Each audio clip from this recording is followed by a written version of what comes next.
I want to start off by shifting us from Kandinsky and Ernst to Frank Lloyd Wright and Henry Moore.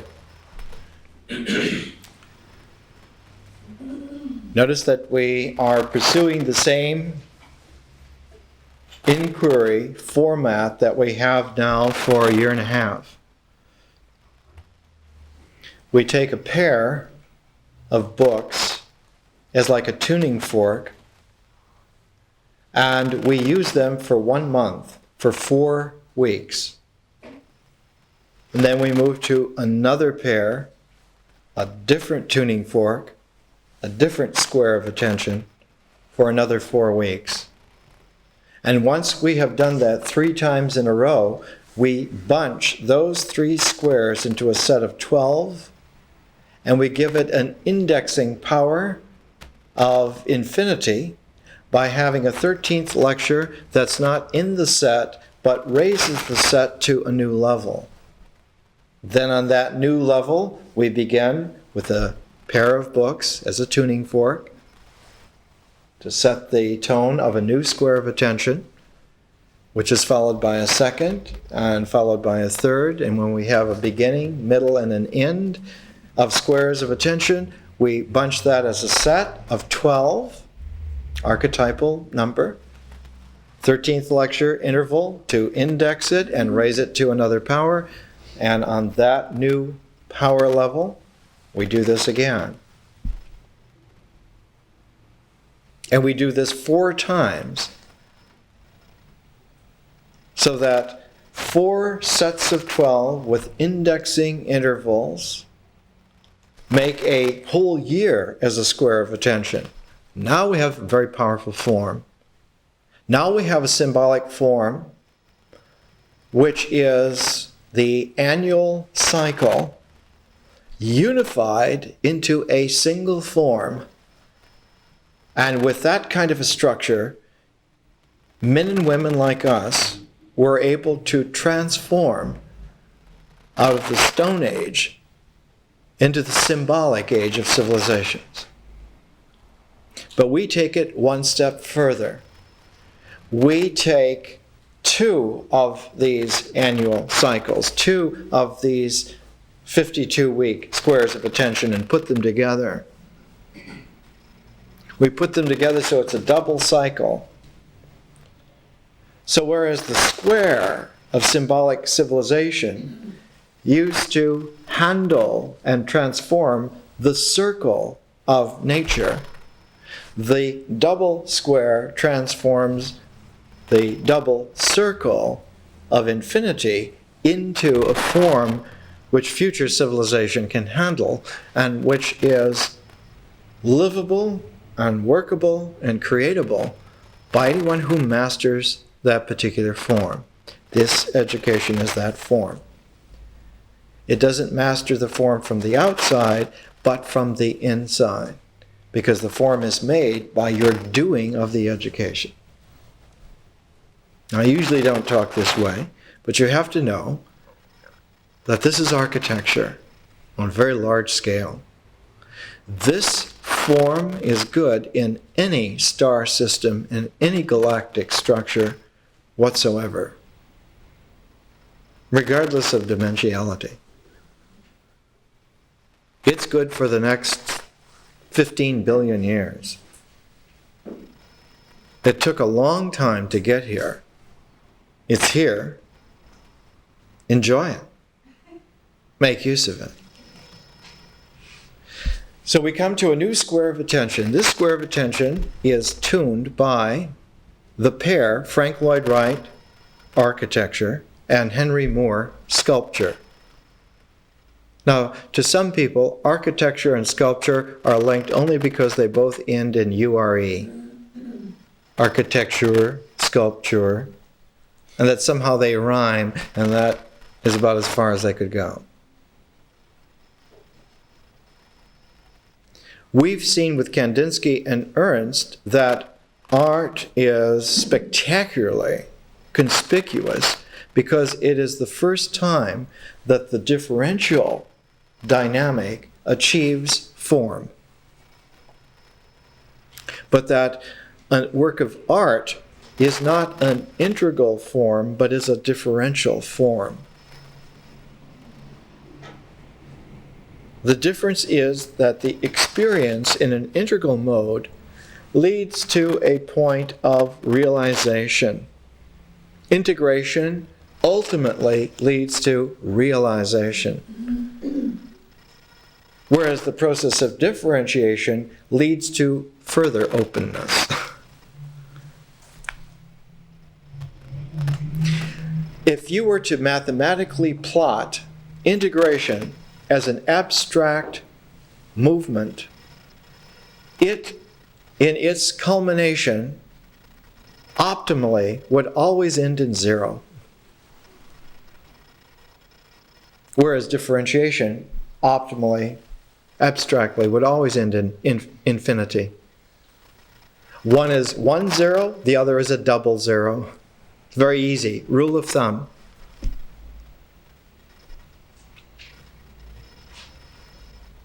We're a little fuzzy on the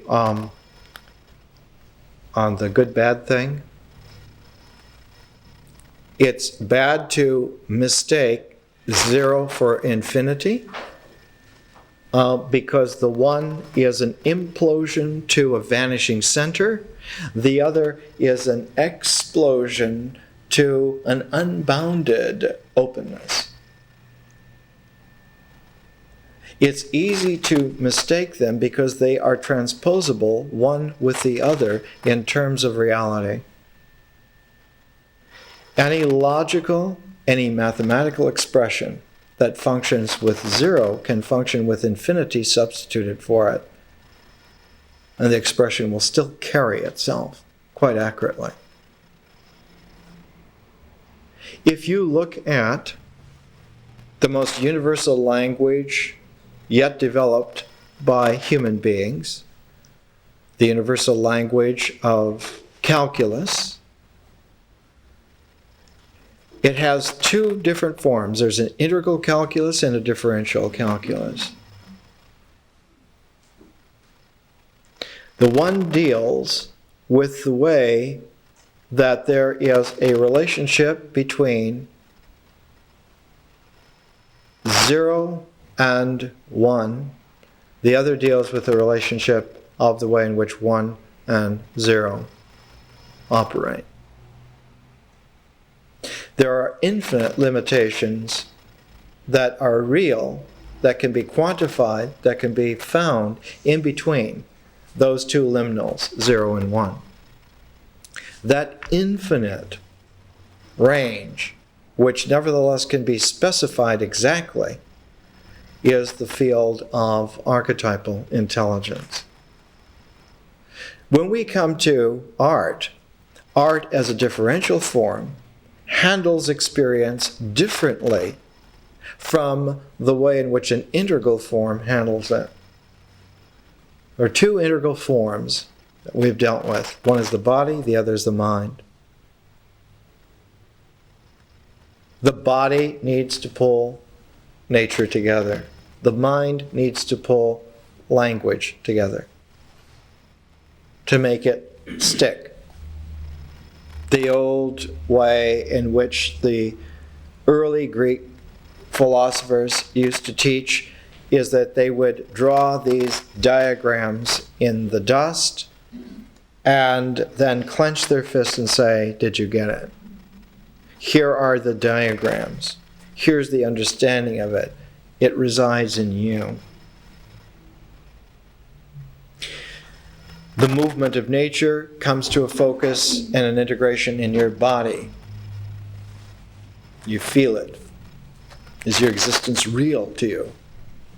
Are you here?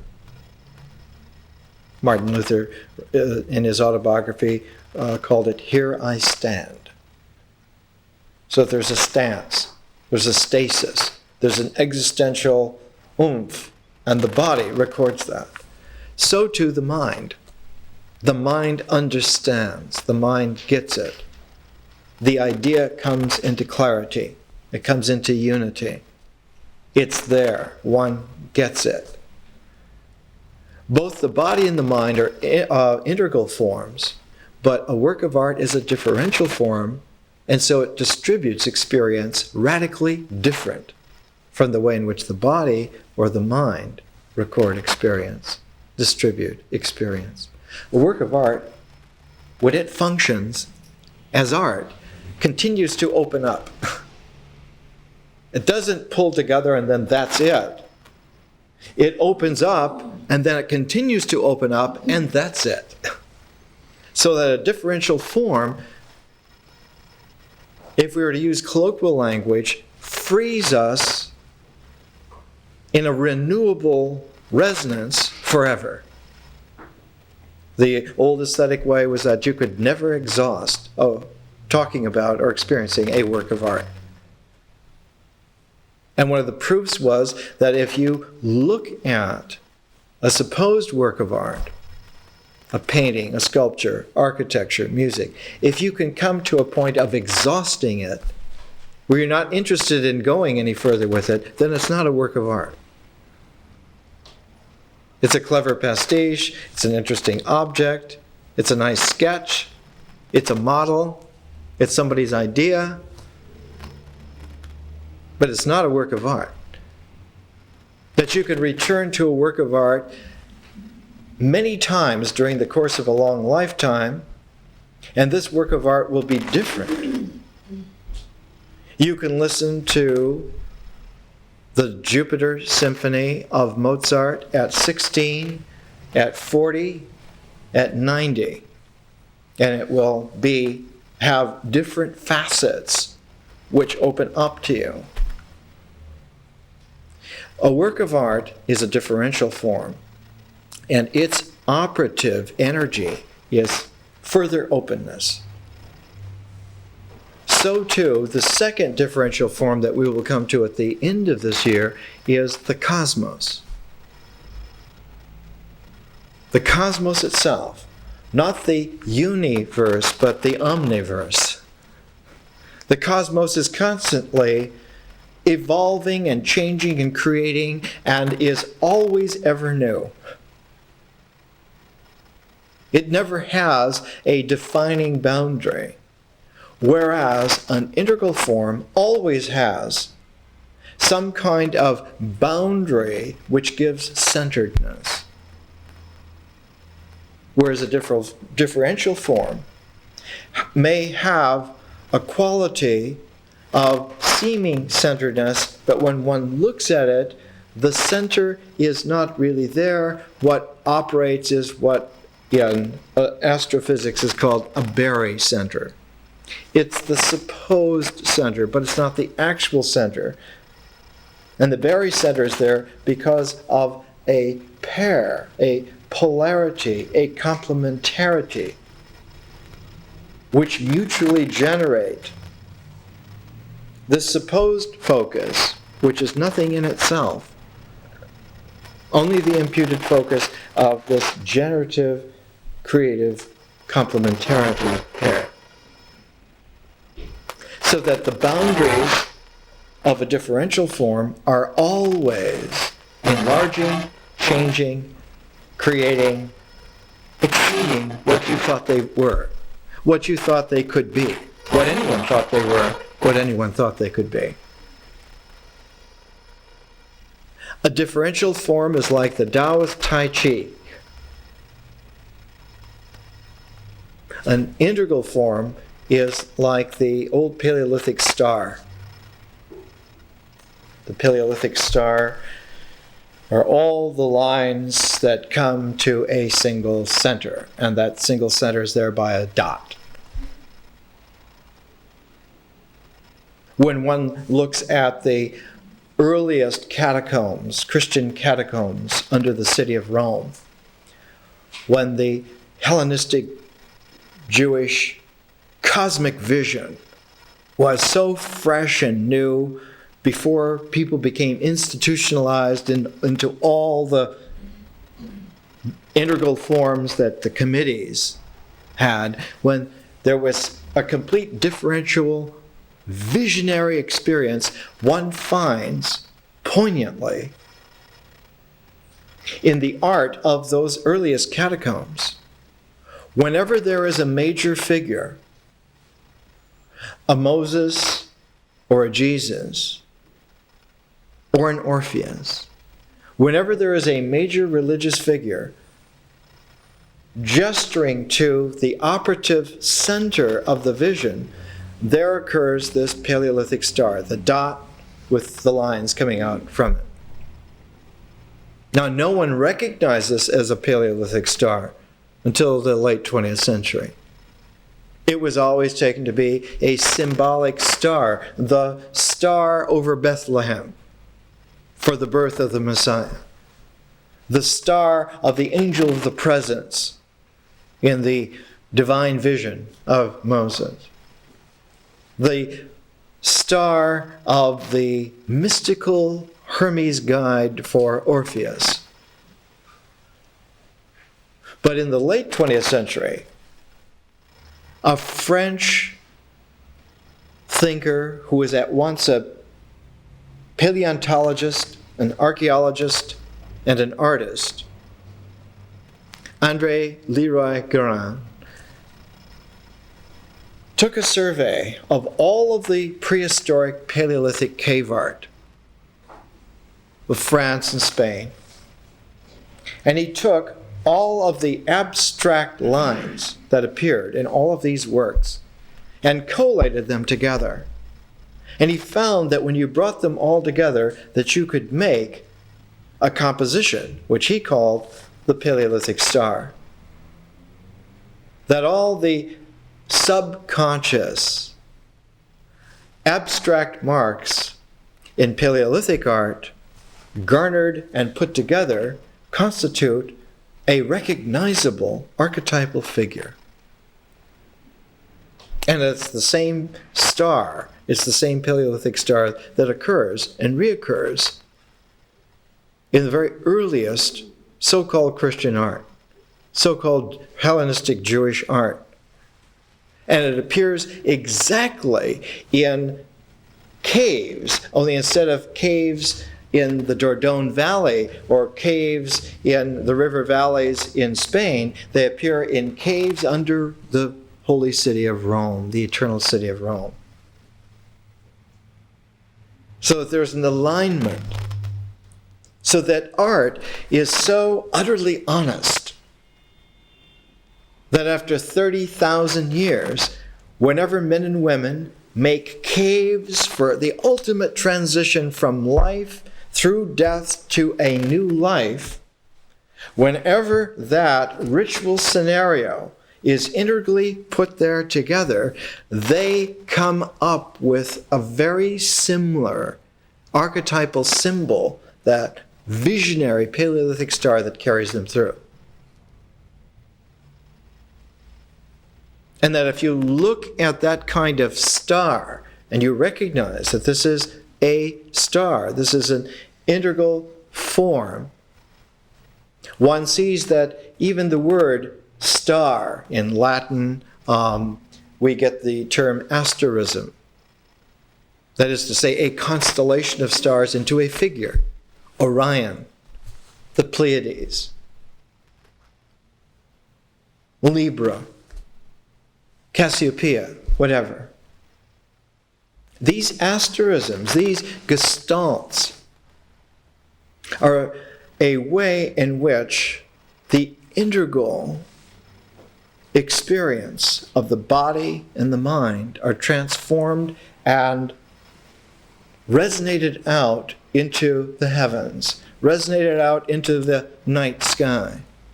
And there we see forms which we recognized once belonged to myth, once belonged to the integral cycle of experience, and now belong to the differential cycle of experience. So that differential experience is radically different from integral experience. Integral experience is always the process by which the body, in its form, communicates to the mind in its form. The whole process of mythic experience, of the use of language, of the use of feeling, The whole process of experience is so that the mind and the body can get on the same page and go through the book together. There's that integration mode. But language in a differential sense works radically different from language in the mythic sense. Visionary language is quite different from mythic language. It used to be called magic language as opposed to tribal language. The language that the tribe uses to convey experience from their bodily existence to their mind existence, from the existential form of the body to the existential form of the mind, that language always is integral. It's always seeking to pull things together, to weave them together, so that this woven kind of language is characteristic of myth. And what it weaves together images that are aligned in strings of narrative. Those strings of narrative are the myths, those strands of story, those narratives, those discursive ways of talking, of telling the stories, of how these images came about, what these images are. And all of those strands of experience, those mythic narrative lines, are rooted in ritual and have their meaning there in nature. So that the power of experience on the mythic level is that nature nourishes the reality of the body all the way to the reality of the mind. And the mind in a very integral way. It's the very principle of integration. The mind is able to be still because it's able to be at one with nature. It's able to be the center, the focus, so that all experience that one would have is one's own Paleolithic star coming to one's own mental stillness. And you can do that. Men and women have done that by the tens of millions. All of that is radically different from the way in which an artist works. An artist is not a tribal member. An artist in every instance is always what we would call an individual person. If you tune in on a radio and you hear a certain timbre and combination of instruments, you know it's Stravinsky. You know it's like a differential Baroque. It's totally different and yet related in its polarity to music by a Corelli or a Vivaldi or a Bach. Nevertheless, they're all artists and they all have an individual personal flavor. Once you get Bach, it doesn't matter whether you're listening to a toccata or a cantata. It's Bach. As Frank Lloyd Wright said, he grew up in a household where Bach and Beethoven were just there all the time. So that his whole mode of hearing was ordered musically. He's very talented musically. He could hear musical order. He could hear musical form. It led to his first real job. He walked into an office and the young manager in charge of the draftsman was humming a tune from a work that Wright knew. And his comment to him right away was, "So you sing?" Because he was in key and he was humming the tune right. Wright hummed it back to him to show him that, yeah, I know that too. And the man said right away to him, the man's name was Cecil Corwin.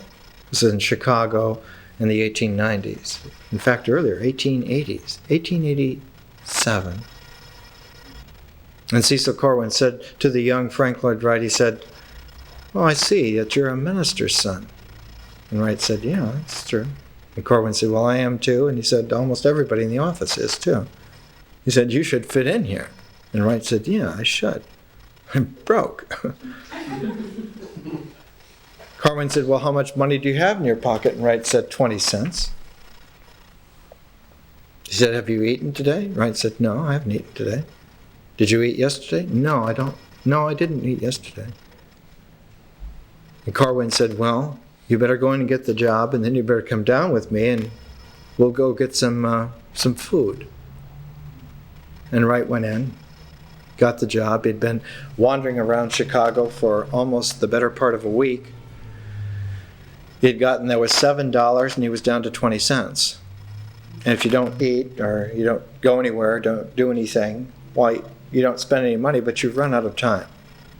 I know I tried it once at age 19 in San Francisco, and you go about 7 or 8 days without food, and you begin losing it.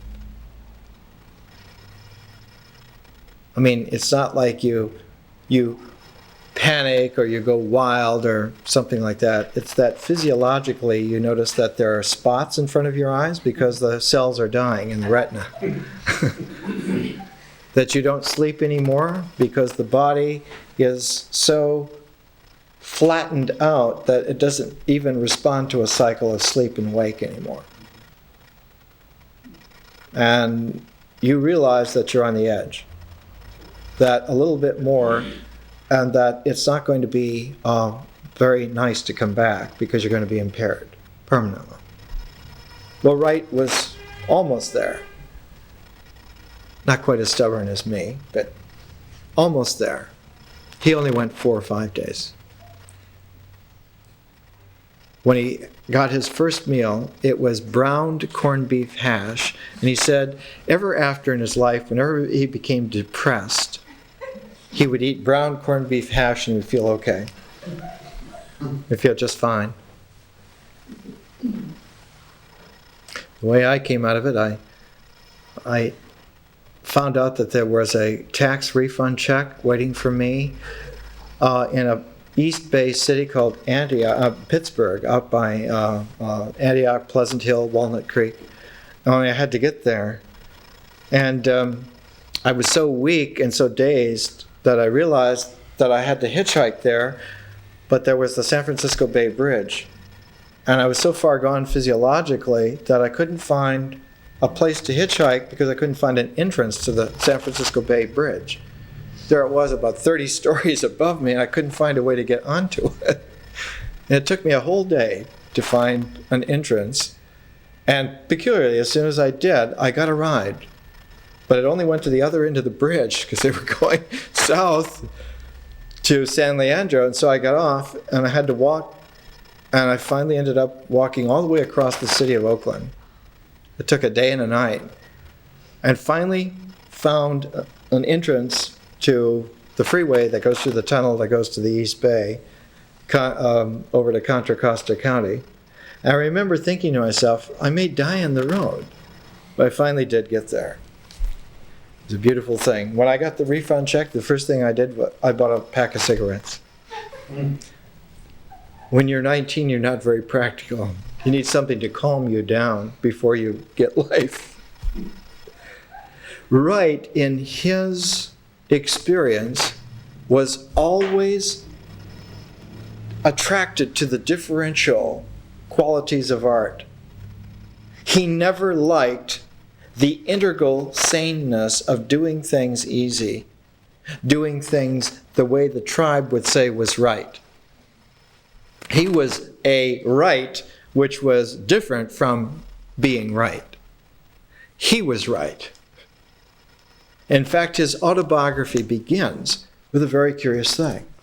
His autobiography begins in a way that shows the difference between somebody who is integrally very sound, his Uncle John, and someone who is differentially very creative, Frank Lloyd Wright. Here's how his autobiography begins. Prelude. A light blanket of snow, fresh fallen over sloping fields, gleaming in the morning sun. Clusters of pod-tipped weeds woven of bronze here, there, sprinkling the spotless expanse of white. Dark splays of slender metallic straight lines tipped with quivering dots, patterned to the eye of the sun as the sun spread delicate network of more pattern in blue shadows on the white beneath. "Come, my boy," said Uncle John to his sister Anna's 9-year-old. Wright is 9. His mother's name was Anna. Here's his Uncle John. And Uncle John tells him that they're going to walk to this point on this bluff over there through the snow. And while he's walking in this dedicated straight line, so that when he got to the top of the bluff, he could with pride look back and see that his footsteps were a direct straight line.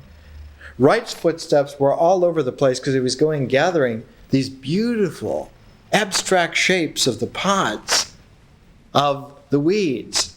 And so he got to the top, and the uncle castigated him. He said, "Just look at the difference between a man's tracks and your wandering." And Wright looked, but he saw the beauty of his tracks. That's why he begins his autobiography with that kind of a statement. He always followed his own way. He was always an artist. He was always drawn to the differential mode. He would pay just enough attention to the integral mode to get things to where he could take off. The most integral that Wright ever let himself be was to live for 19 years in Oak Park, a suburb of Chicago, a western suburb of Chicago. Now you have to envision, Chicago was built right on Lake Michigan. But as Wright points out, did Chicago relate to Lake Michigan? Not at all. The railroads were built right next to the lake so that the rail lines, 50 or 60 wide, cut off the city of Chicago from Lake Michigan. The only thing that Chicago gets from Lake Michigan is a cold wind. Before Wright's time, there was no relationship of the city to the lake at all. Chicago was the city of broad shoulders built for industry, for no-nonsense profit-making. It was there because it was going to be the integral focus of all of the produce of the entire continent west coming together at Chicago and shipped out to the rest of the world from there. Chicago, of Frank Lloyd Wright's description, has a very peculiar and particular tone. I want to read you the opening description because I think I've experienced Chicago in this way myself. Chicago. Wells Street Station, 6 o'clock in late spring 1887, drizzling. Sputtering white arc light in the station, and in the streets, dazzling and ugly. I had never seen electric lights before. Crowds, impersonal, intent on seeing nothing. Somehow I didn't like to ask anyone anything. Followed the crowd, drifted south to the Wells Street Bridge over the Chicago River. The mysterious dark of the river with dim masts, hulks, and funnels hung with lights half smothered in gloom. Reflected in black beneath, I stopped to see, holding myself close against the iron rail to avoid the blind hurrying by.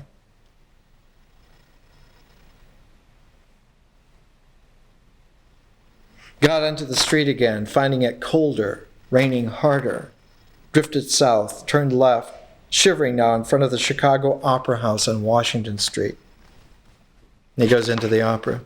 Then he comes out.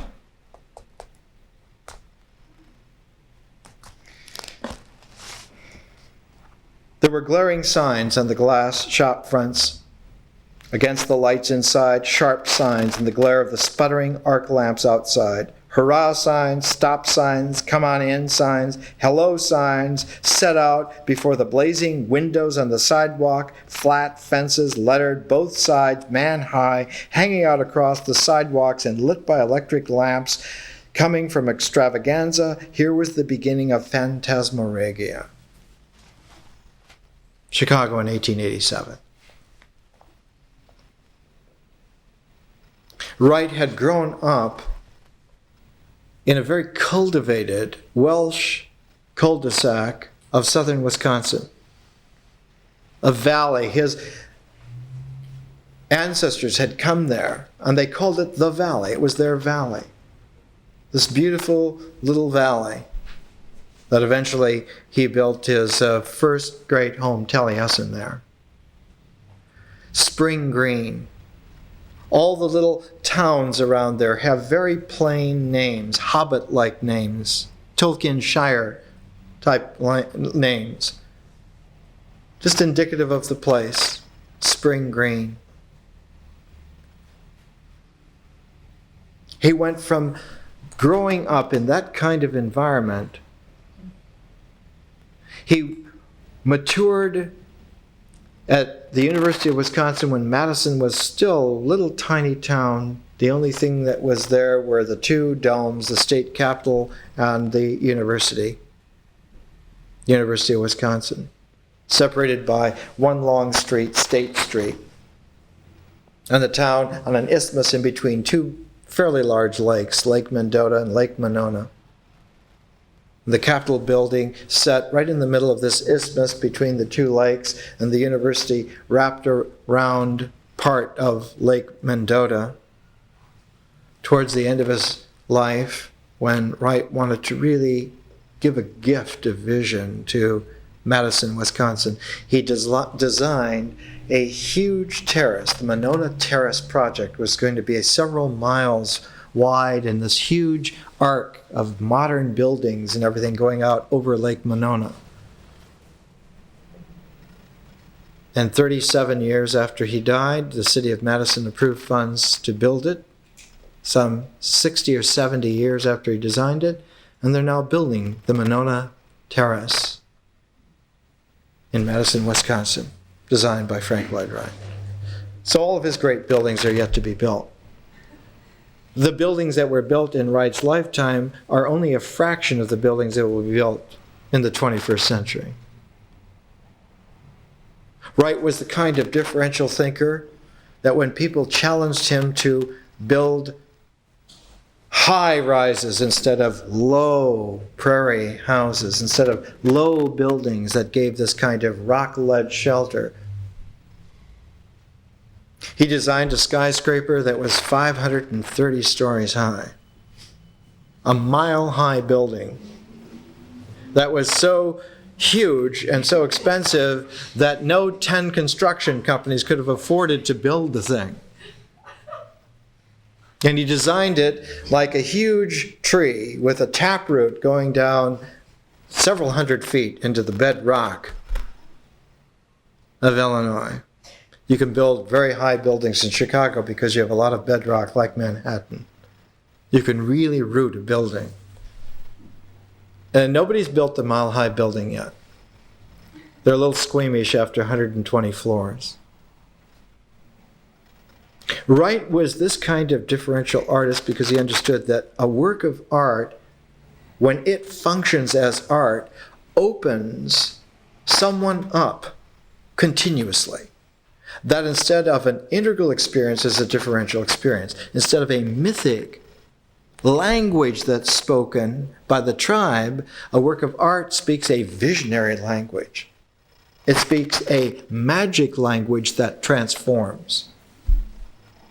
A magic language transforms in such a way that the youngest child exposed to the very first fairy tale understands abracadabra.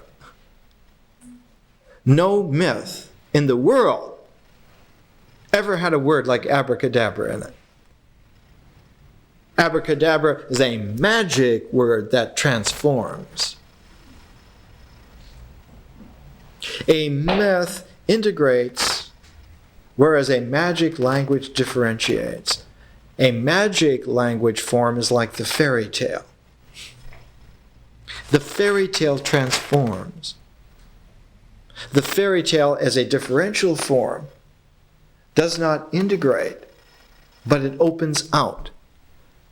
And so the biggest dynamic of a fairy tale is at the end of it.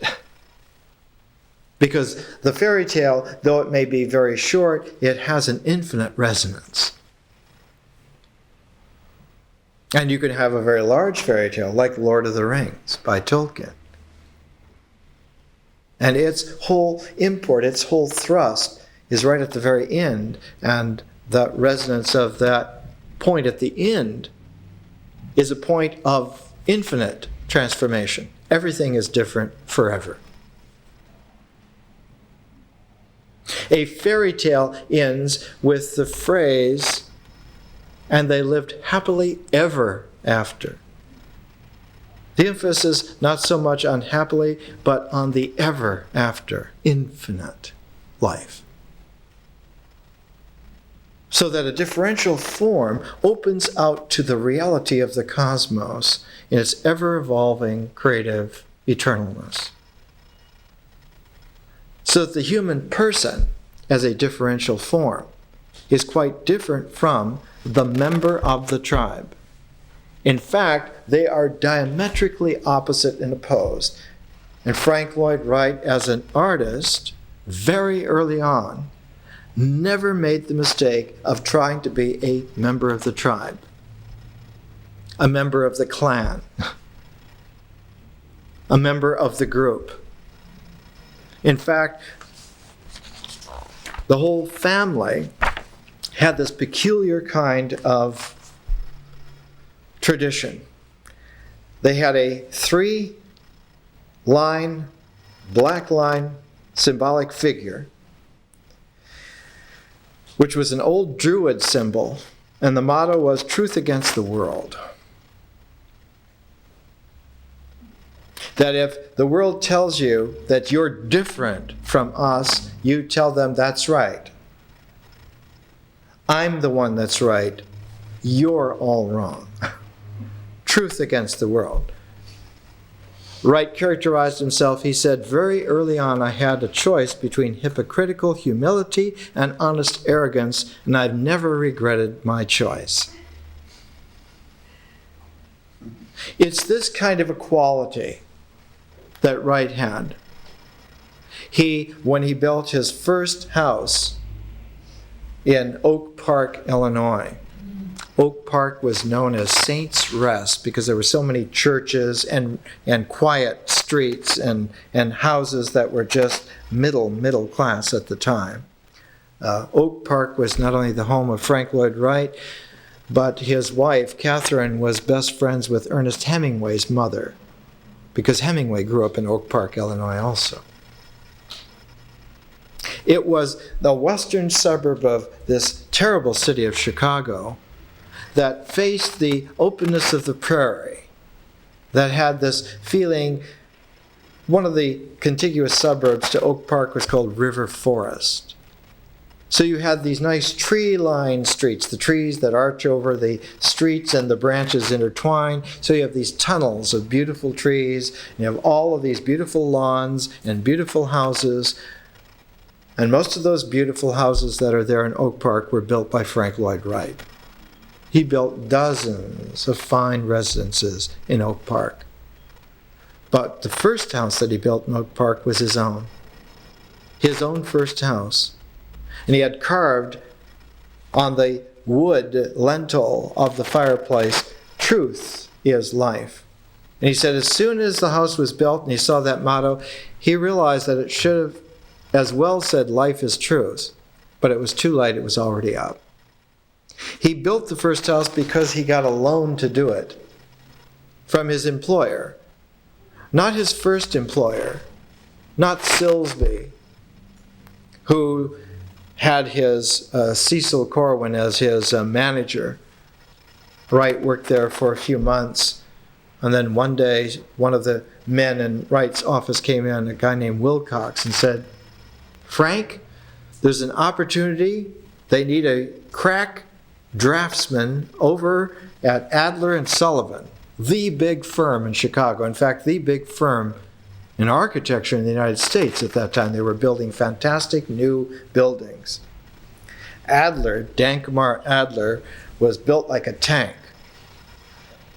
He was a hefty, Jewish, Germanic, charismatic engineer. Sullivan was the wild card gunslinging artist who could design fantastically, who could freehand draw in such an incredible way. He could draw this kind of floral ornamentation that looked like Celtic illuminated books freehand. But he didn't have time to draw all the stuff himself, and he needed an artist draftsman who could do this. So he went to Frank Lloyd Wright, went over to talk to Sullivan, and eventually he would get the job. But it was interesting to see how he began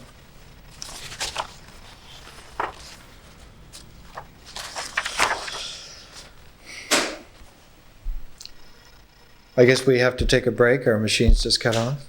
Let's take a break and we'll come back to how Frank Lloyd Wright and Louis Sullivan came together on the basis of arrogance.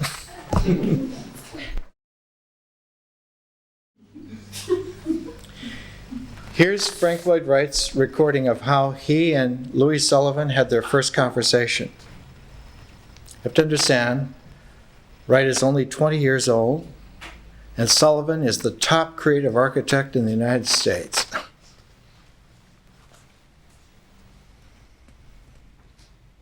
When Friday morning came, I had a lot to show. I got to Mr. Sullivan. I took the work out in order. He'd worked for 3-4 days till 3 in the morning, making drawings. So he sets out the first ones. He says, first, imitations of Silsby, his employer, who's a very good architect. I see you've traced Silsby's designs to show me. They are not traced. I drew them. You see, they are not on tracing paper. But you might have had them transferred. I laughed. Too much trouble. He looked me over with that glance of his that went clear through. Do you ever see a real artist at work when they're at work? I saw a beautiful example at one time. The French government made a film of Marc Chagall. And Chagall was in this coop with all the pigeons, and he was sketching them. And somehow the camera got behind the coop, and in a zoom lens, they caught Chagall's eyes as he looked up from his sketching pad. And they just drilled through the film. Sullivan was like that, only he drilled with limpid brown eyes that took in everything. I mean detail, all the wrinkles in a pattern, indelibly. He had a photographic memory that instantly recorded all the tracery details exactly as they were. There are phenomena like that. Like Mozart would hear an entire symphony in its Baroque completeness before he write down a single note. We're talking about world-class artists. He looked me over with that glance of his that went clear through. Second, says Wright, imitations of Sullivan. Well, you couldn't have traced those. Not half bad, he said to himself, scratching his scalp with the sharp point of his lead pencil. To get the subconscious. Some white dandruff fell on the drawings. He blew it off. Third, improvised Gothic from Owen Jones. Owen Jones, who is he? I thought him joking. I said, you know, the grammar of ornament, the world textbook of ornamental material. He looked puzzled. Anything like Raguenet? I don't know Raguenet. Oh, yes, of course, he said. I do remember the book. So you're trying to turn Gothic ornaments into my style just to please me, are you? Oh, yes. I said, "You see how easy it is to do that." And I saw I had displeased him. Unconsciously, I had reduced his ornament to a mere sentimentality. Fourth, here are some things perhaps original. I don't know. He was immediately interested, said nothing. He was sitting on a high stool at his drafting board where he'd been drawing. And after looking over the drawings, he made no comment, but drew aside the cover sheet from his own board. I gasped with delight. Two geniuses facing each other, right? When two Zen masters look at each other, it's like two open doors. Here's Wright showing his fantastic artistic hand. And here's Sullivan showing his fantastic creative hand. And they were speechless. They'd both just knocked each other out completely. The upshot is, Wright got the job. First day in the office, he's sitting there. They assigned him a little table, a stool in front of a drafting board. Everybody else in the office kind of like sniveling at him. They didn't like him. It ended up in a couple of months in fisticuffs. He beat up the whole office. Wright was a toughie. But on this particular day, Sullivan came in, ignoring everyone casually, except Wright, the new man. "Hello, Frank." Went over to somebody else's drafting board, completely criticized it, said, "What do you call this?" And within 2 minutes, the guy had quit, broke his pencil, and left. 6 years later, Wright would do the same thing. He would just walk out. Frank Lloyd Wright's problem, as he says so very clearly in his autobiography, was that he was never able to stay within anyone's corral, no matter how large. He had done all the beautiful work for Sullivan on a 5-year contract. That's how he got the money to build his house. In fact, he went into Sullivan, he said, "I want to get married and I want to build a house, and I'm broke. And I can't get married because she's only 17, her father won't give her to me unless I have some kind of security." So Sullivan called in his partner, he said, "Wright needs a 5-year contract." And Wright said, "By the way, I need to borrow enough money to build a house." So he got all of that. That's the way that they dealt. World-class geniuses like this do not waste time. They don't waste with the small stuff. They intuit immediately what's really essential, if something's going to go. And the process does not hinge on where it can go as an objective purpose, as a location, as a realization, but whether or not it's completely open, whether it can keep on going.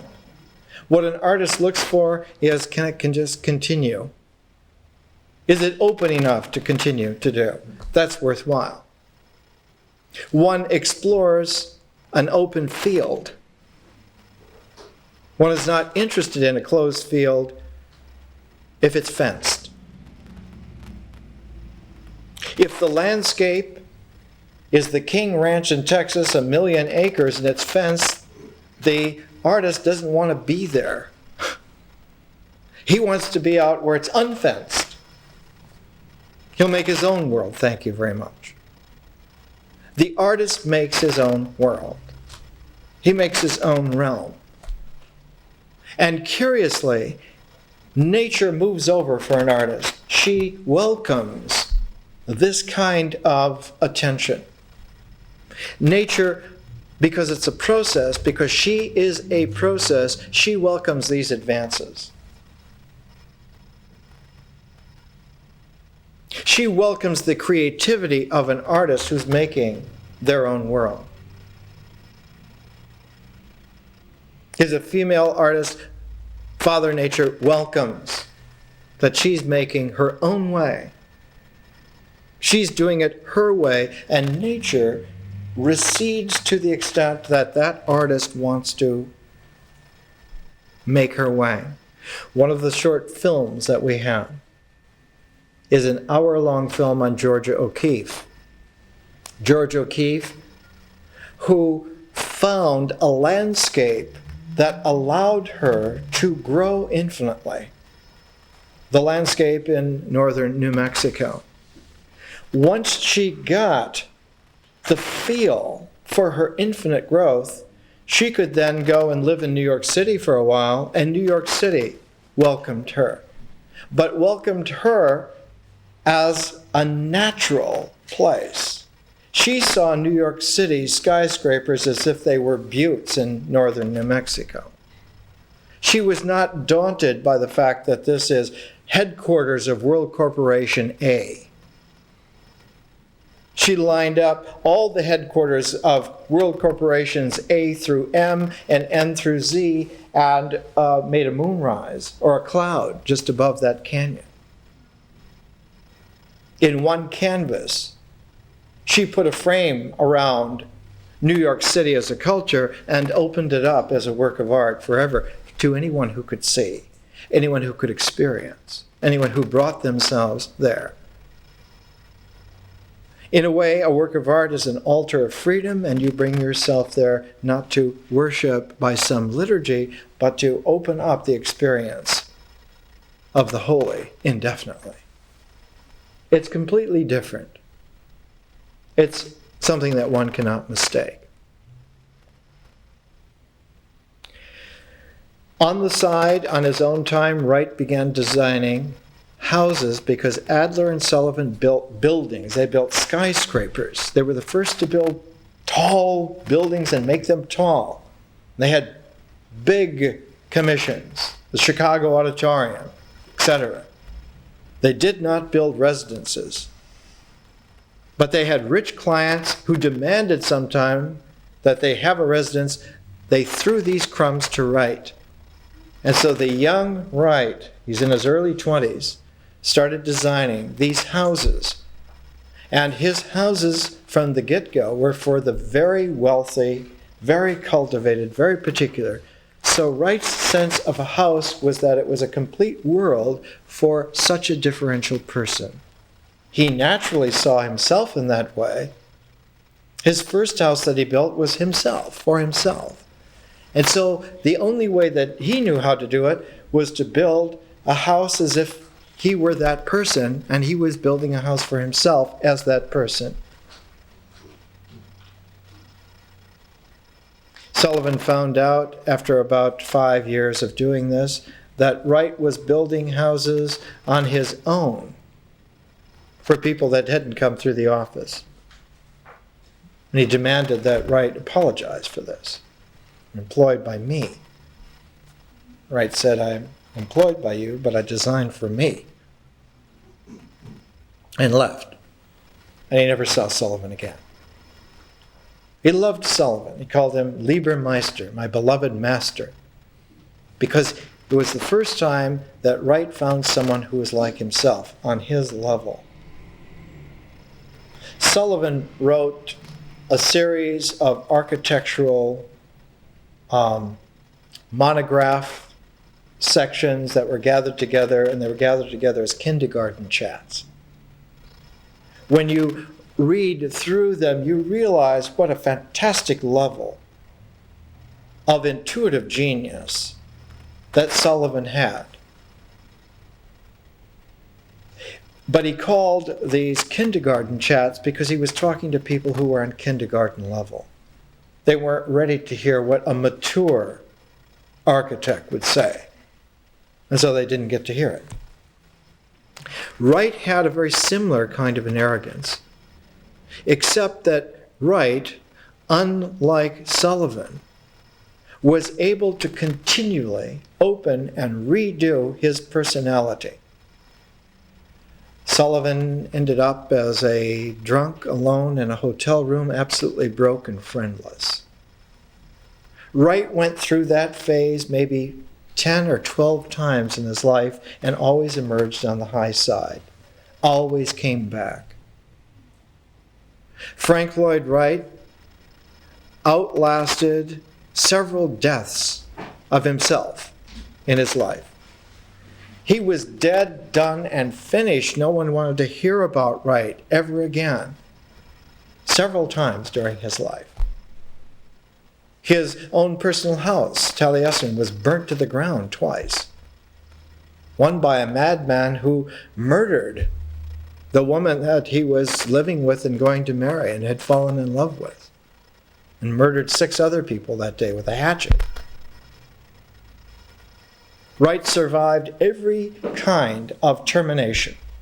He was killed, he was forgotten, he was not acknowledged, he was thrown away, he was forgotten. But he always was there again.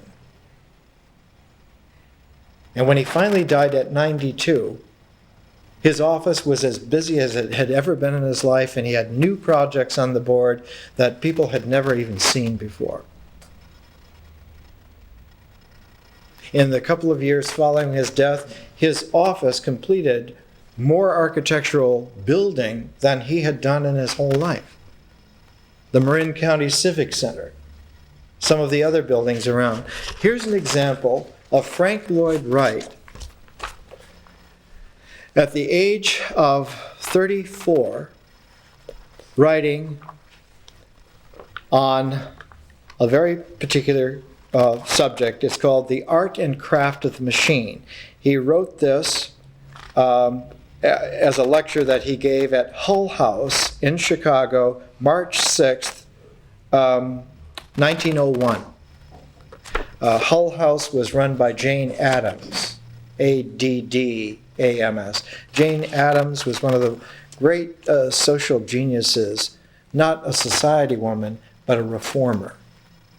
And Hull House was one of these great focuses in Chicago in the late 19th century. Jane Addams' genius of transforming the entire assessment of what society and human beings could be and were like. And she wrote a fantastic book on it, 20 Years at Hull House. Jane Addams was a frequent guest of Frank Lloyd Wright's uncle. So he delivered this in 1901 at Jane Addams' Hull House in Chicago, The Art and Craft of the Machine. Here's the opening sentences. This was written and delivered 96 years ago. As we work along our various ways, there takes shape within us, in some sort, an ideal, something we are to become, some work to be done. This, I think, is denied to very few, and we really begin to live only when the thrill of this ideality moves us in what we will to accomplish.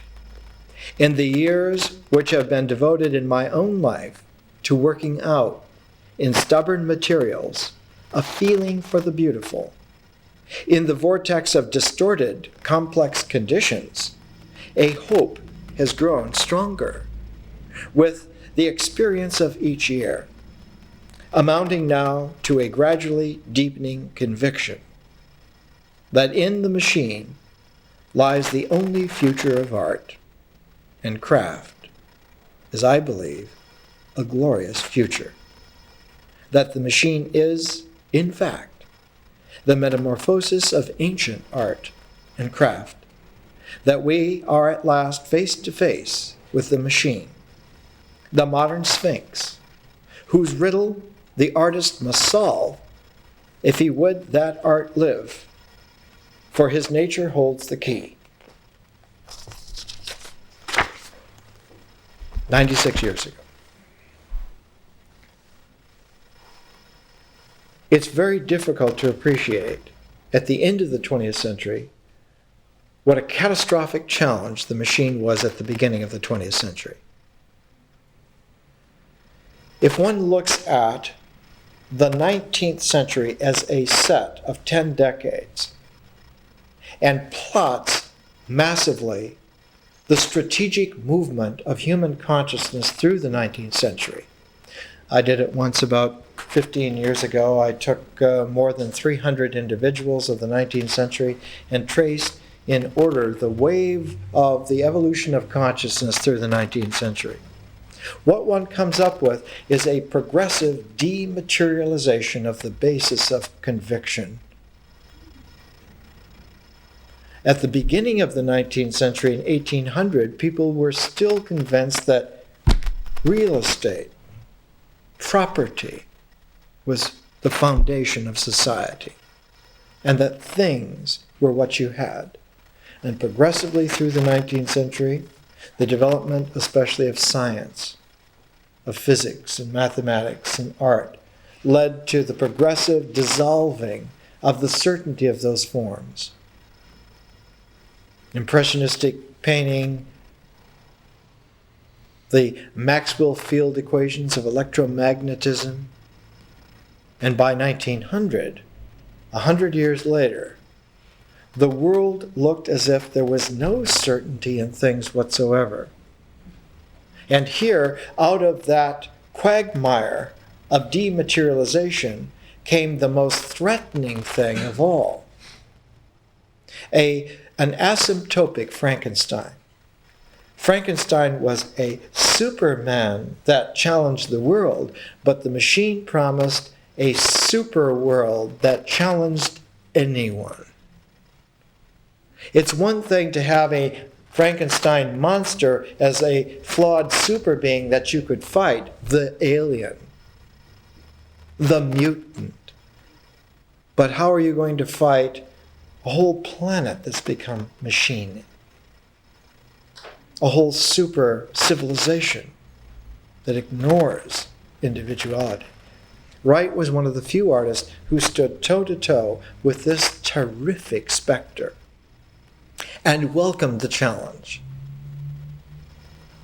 whose drawings were of such a beautiful quality that they're held as works of art. This 12th volume of the Japanese publications of the works of Frank Lloyd Wright is all about the beauty of the renderings of Frank Lloyd Wright, about his incredible artistic talent and quality, of how in his renderings, if I can find one that will show on the camera, on the left is a simple little bridge that he designed and built. But look at the rendering, the qualities. Here's a warehouse building that he designed and built. The warehouse was built in 1915. Where did he get this? He had an innate sense of art. He had been raised from before birth. His mother hung the bedroom into which he would be born with prints of Gothic cathedrals. She prepared a world for him to come in where he would be the consummate great artist. He was trained to not only see and feel, but to sketch, to strategize, to not only dream, but to conceive and build. His mother was a school teacher, and she used a quality of education that was developed by a man named Froebel. And his whole education was based on a series of developmental qualities called the gifts. These were geometric primordial figures that were in primary colors. And it taught children to see in archetypal ways the fundamental shapes, the fundamental colors, whose geometry and geometricity and arithmeticity all were the basic structure of whatever images are going to align themselves. So he learned to build in his very perception. He learned to create in the very seeing, and the very seeing translated into the hands, which could do. So Wright could see and do immediately. He had such control over colored pencils that they were like samurai swords in his hand. There was no mediating thought whatsoever. He could spontaneously draw exactly, beautifully. Every single time, all the time. It's like the great haiku artist Basho. Basho's ancestors had been samurai who would use the sword, the magical sword, The sword made from bending metal 1,000 times so that the thin sword had so many atomic layers of metal running every which way that it was strong and would whip itself. Basho trained himself to use the Japanese language in exactly that way and made the haiku, poetic form. Wright used his drawing pencil like Basho's genius used the haiku. In fact, Wright discovered a great affinity with himself and the Japanese. The inheritors of Basho in Japan in the 19th century were not poets, but they were artists, visual artists. They were Japanese printmakers. And the Japanese printmaker who began this was Hokusai. But Hokusai was improved upon by Hiroshige. Hokusai made Homeric kinds of lines, but Hiroshige transformed the Homeric lines of Hokusai into the color that was there in a genius, say, like Matisse or Monet or Renoir. Hokusai had the line, but Hiroshige had the color volumes that differentially birthed out of those lines. So Hiroshige has the dramatic lines of Hokusai, but he has the dramatic lines that fan out into the color volumes that make Hiroshige's Japanese prints one of the wonders of the world. In fact, the whole development of Impressionism in France is based upon Hiroshige. When you see photographs of the early Impressionist artists, when you see Monet in photographs, there are usually prints of Hiroshige on the wall. Hiroshige's prints were the taste of color reality that powered the Impressionist art movement. Gauguin, Van Gogh, all of them had collections of Japanese prints centered around Hiroshige, and so too Frank Lloyd Wright. When one looks at Hiroshige's deep enough, concentrated, complete enough, long enough, one can look up and look out at the world and see it through Hiroshige eyes. One sees that the moonrise over some California ryegrass slope and some kind of a building looks exactly like a Hiroshige print. Frank Lloyd Wright's renderings look like Japanese prints. He said once, you can tell if a Japanese print is good because it looks edible. His renderings are edible. The colors, the forms, are like a Japanese print.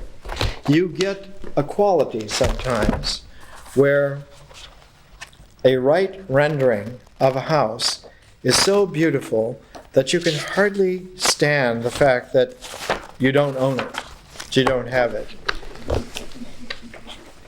Here's one of his sketches of falling water before it was built. I have above me a Japanese print by Hiroshige. Look at that print for a second, you can see how completely simple it is. And yet, in the simplicity, there's a plasticity that juxtaposed color makes. If you look at a Monet, you will see that a Monet has this simplicity and plasticity also. That one is free to move every which way in a Monet painting. The same in a Hiroshige print. The same in a Frank Lloyd Wright rendering. The same in a Frank Lloyd Wright building. If you're in an unmodified Frank Lloyd Wright building and you gain a kinesthetic concentration of a still point and then just let that still point move, in response to whatever space it discovers itself in. You will move through that building in a symphonic way. One very easy experiment which you can do. If you take yourself to Northern California, to San Rafael, where the great Frank Lloyd Wright Civic Center is, stand still for a moment, any place in that complex. Record to yourself what you see standing still. Then, remembering that as best you can, indelibly, start to move at the pace of walking, which is about 2 miles an hour. Then take the kinesthetic sense of walking, and what you see will transform.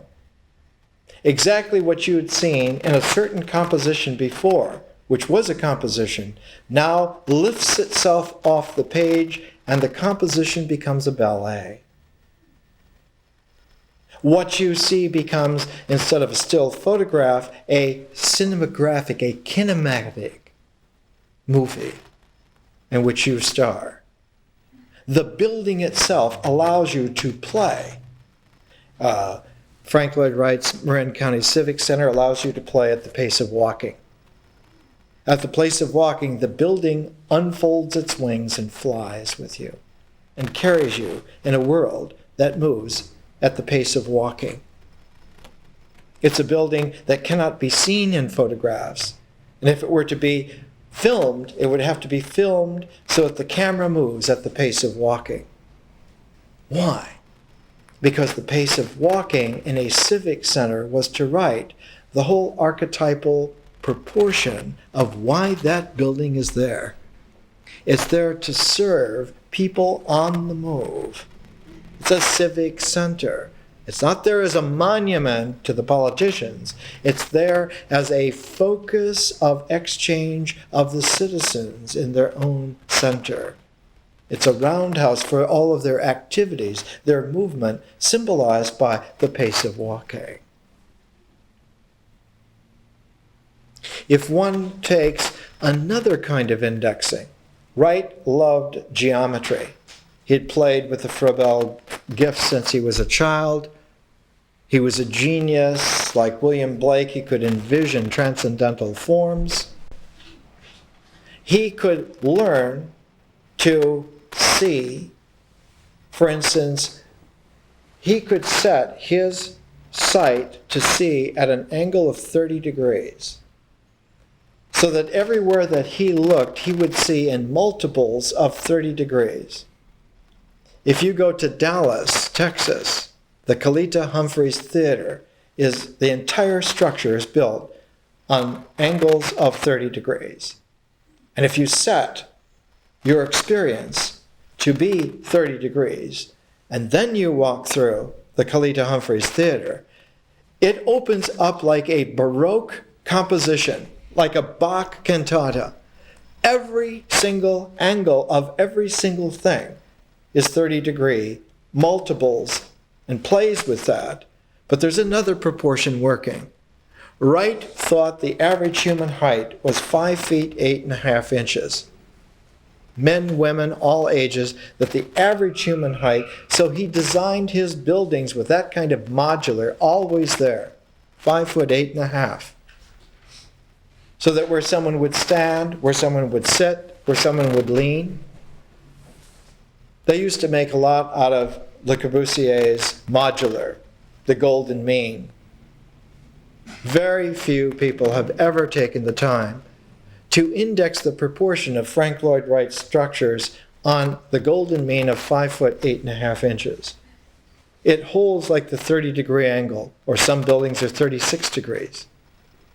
Some buildings have multiples of 90, and towards the end of his life, the last decades, Wright began to design in terms of circularities. So that everything that he saw was in terms of circles and arcs, and one of the last tremendously important and unbuilt structures that are still outstanding. Wright designed some houses. This one designed in 1952 for Acapulco, Mexico. 1952 is 45 years ago. He's using circles and ellipses and has left straight lines behind completely.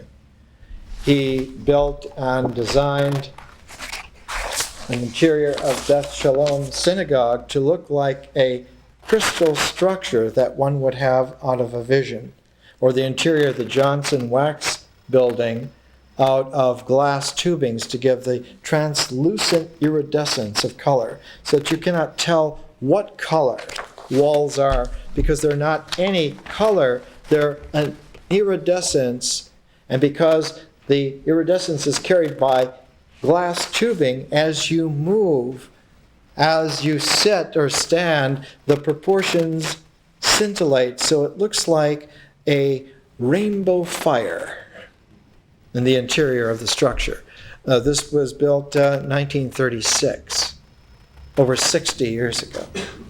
So when we come to talk about Wright, we're talking about a world-class artist who still is misunderstood and still misappreciated. But we're pairing Wright with Henry Moore.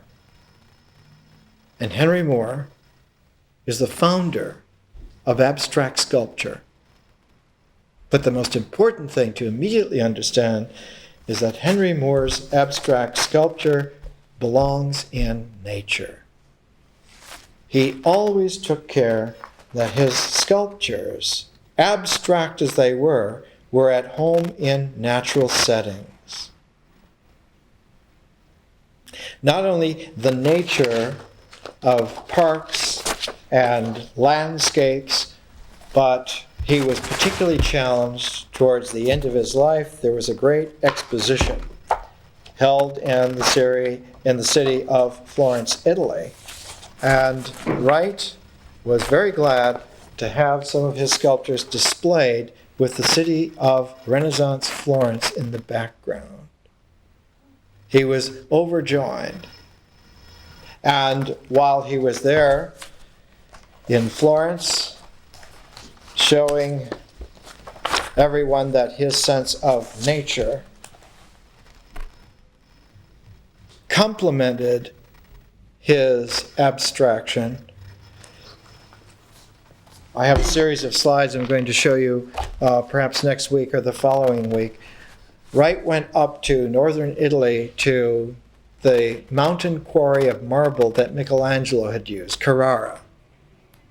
And while he was there at Carrara, he had this very deep mystical experience, a kind of a Henry Moore mysticism. Not anything flighty, but something that became so eminent that he could literally lay his hands on blocks of marble like Michelangelo could do and feel the forms wanting to be released from within. Henry Moore's sculpture towards the end of his life, instead of working with forms that were fairly small, forms, sculptures say up to maybe 15, 20 feet, he began working with sculptures that were dozens, scores of feet across, and began envisioning sculptures that were large enough to be able to stand beside 100-story machine office towers.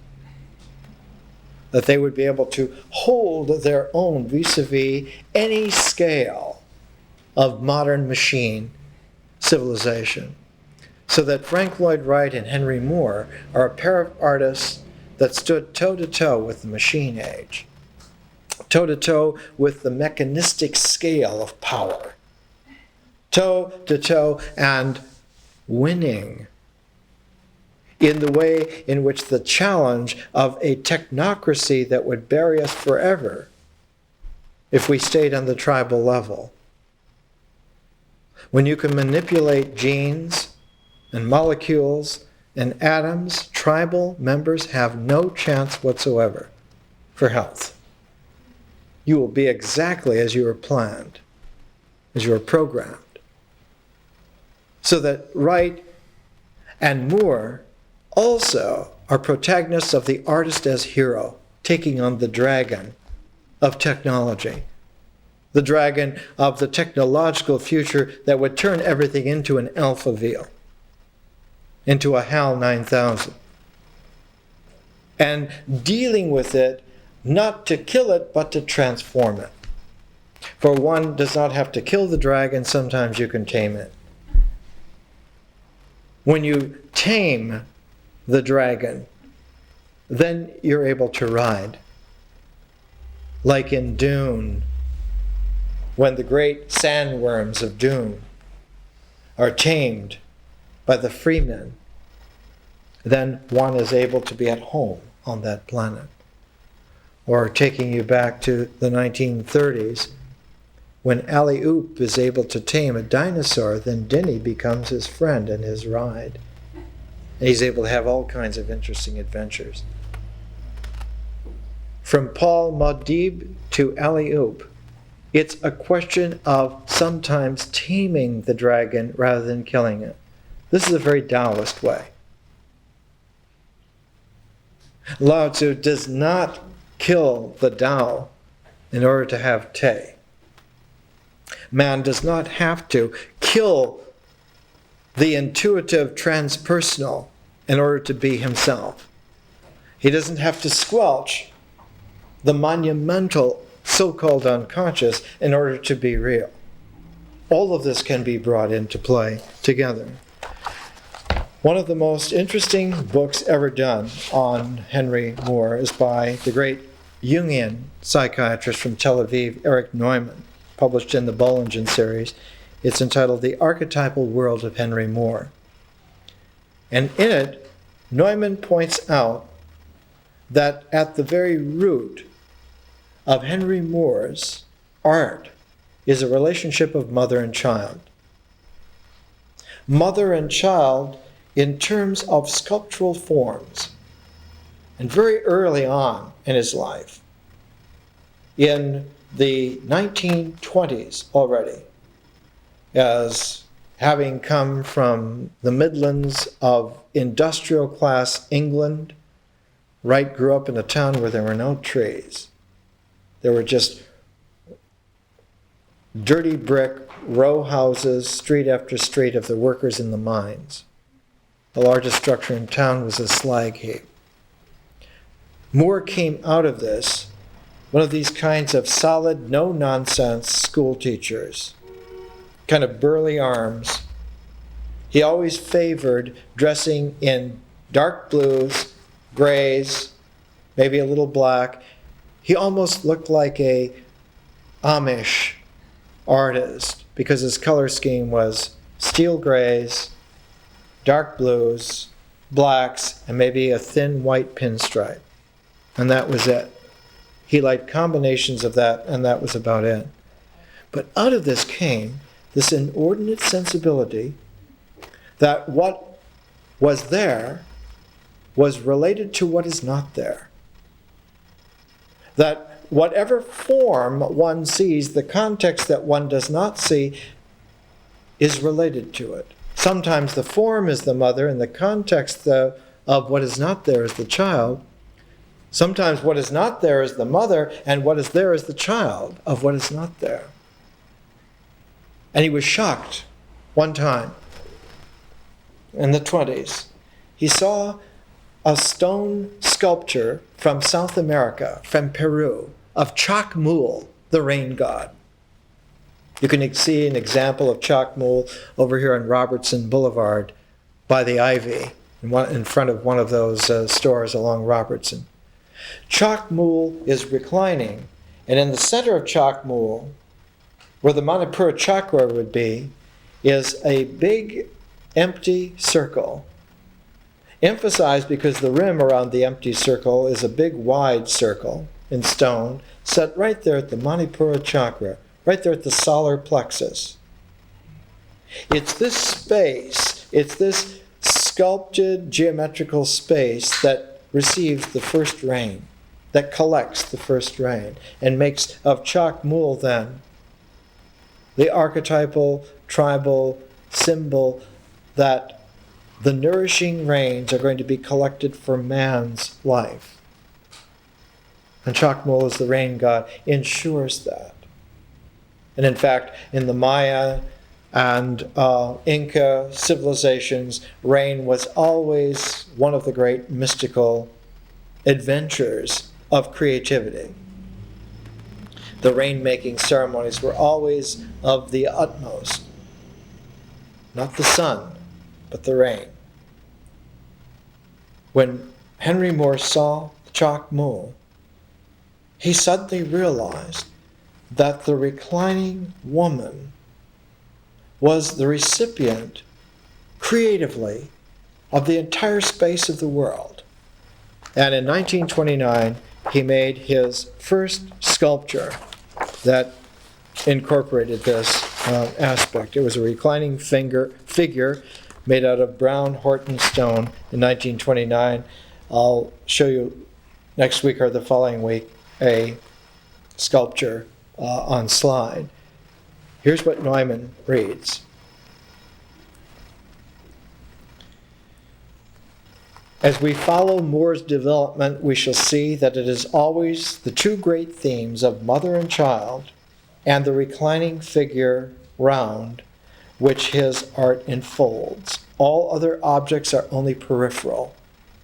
They prepare, they illustrate, they elucidate what is going on in the central zone of the feminine. In other words, the reclining nude woman is ready to receive, and what she receives is an impregnation that results in further resonances of life, the child.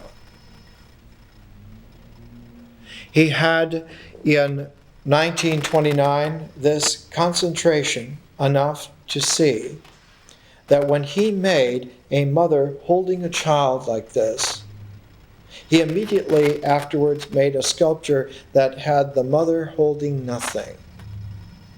And exactly where the child had been, there was a Chacmul-like cavern, circular space made.